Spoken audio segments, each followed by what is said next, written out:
ভালোবাসার সকল ধরনের গল্প পেতে আমাদের দুষ্টু মিষ্টি চ্যানেলটি সাবস্ক্রাইব করে আমাদের পাশেই থাকুন। ধন্যবাদ।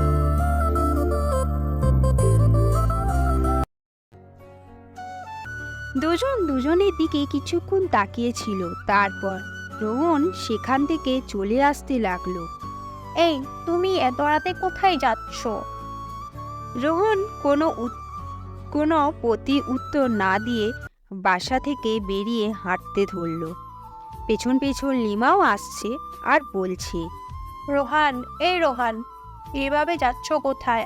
আমার কথা শোনো, দাঁড়াও।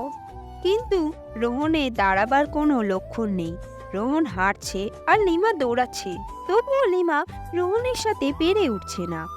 রোহনের চোখ দিয়ে অনবরত পানি পড়ছে আর ভাবছে, হ্যাঁ, এটাই জুলি। না, কারণ জুলি হলে এমন কথা কোনোদিনই বলতো না। লিমা ভাবছে, না, এটা আমি কি করেছি? রাগের মাথায় একটু বেশি বলে ফেলেছি। হাঁটতে হাঁটতে রোহন সেই লেকের ধারে চলে গেছে।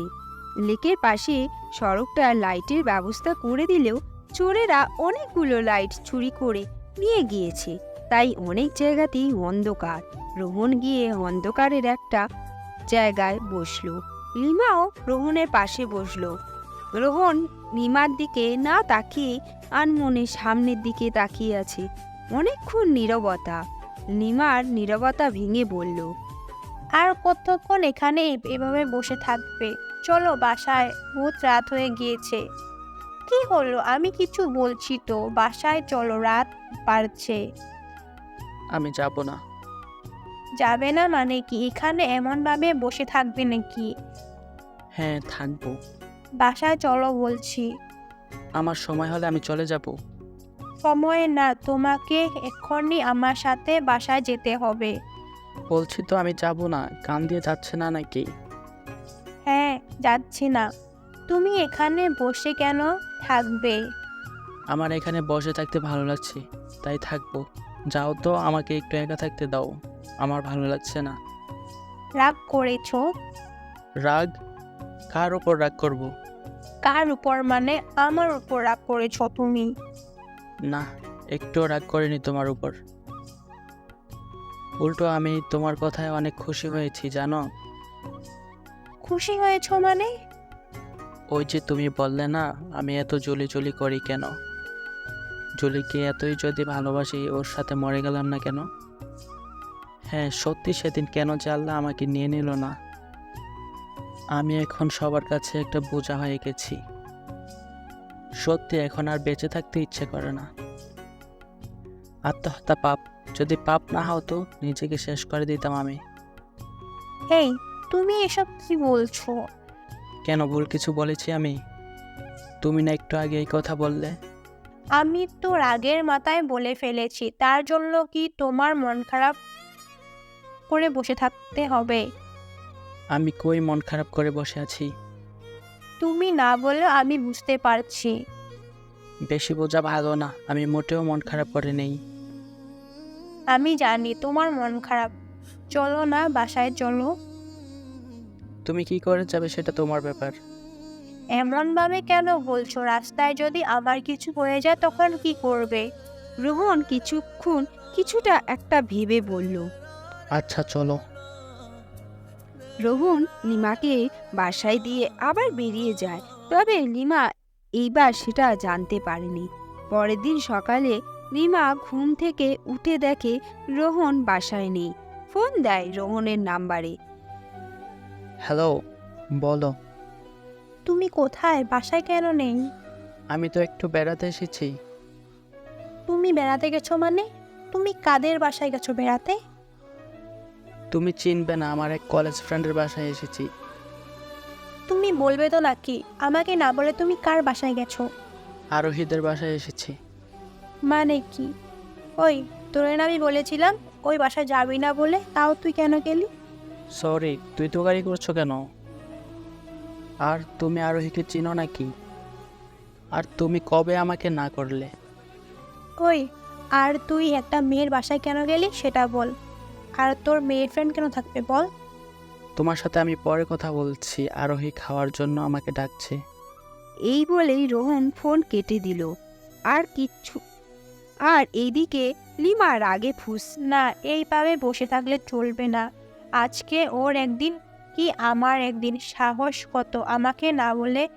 দাঁড়া, দেখাচ্ছি। লিমা গাড়ি নিয়ে বের হয়ে গেল। কতক্ষণ পর আরোহীদের বাসায় কয়েন বেল চাপ পড়ল। আরোহী এসে দরজা খুলে দিল। কী ব্যাপার? আপনি কে? লিমা কোনো উত্তর না দিয়ে ভেতরে চলে গেল। আরে বলবেন তো নাকি আপনি কে? রোহান কোথায়? ভেতরে বসে কাঁদছেন, কিন্তু আপনি কে? আমি ওর স্ত্রী। লিমা ভেতরে গিয়ে দেখে রোহন খাচ্ছে।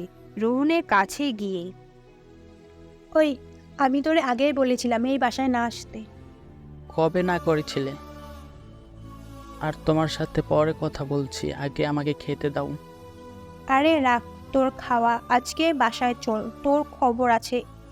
রোহন আরোহীকে উদ্দেশ্য করে বলছি। দোস্ত, আজকে চলে যাচ্ছি, কিন্তু আমি আবার আসবো। আর হ্যাঁ, তোর হাতের রান্নাটা অনেক ভালো হয়েছিল।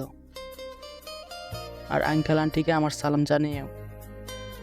লিমা আরও রেগে গিয়ে দ্রুত গতিতে সেখান থেকে রোহনকে নিয়ে চলে আসলো। এসে রোহনকে গাড়িতে বসিয়ে গাড়ি চালাতে শুরু করলো। রাগে লিমার চোখ মুখ লাল হয়ে আছে। আচ্ছা, তুমি কি আরোহীকে আগে থেকে চিনতে? আমি কিভাবে চিনবো তাকে? তাহলে জানলে কিভাবে এখানে আরোহীদের বাসা? এমন প্রশ্ন শুনে লিমা একটু ঘাবড়ে গেল। কেন, আমার কি কোনো ফ্রেন্ড নাই নাকি? আমি তাদের মাধ্যমে জেনেছি ঠিক। ওহ, তাই বলো। এখন আর একটাও কথা হবে না তোর সাথে, আমার বোঝাপড়া হবে বাসায় গিয়ে। সে বাসায় গিয়ে বোঝাপড়া করো। আর যাই বলো, আর এর হাতের রান্নাটা না সেই লাগছে আমার কাছে, একদম সেই আগের মতোই আছে। ওফ, আরও এর নাকি এখনো বিয়ে হয়নি। বিয়ে হয়নি তো কি হয়েছে? আরোহীকেই বিয়ে করা দরকার ছিল, তাহলে অন্তত প্রতিদিন এত ভালো ভালো রান্না খেতে পারতাম।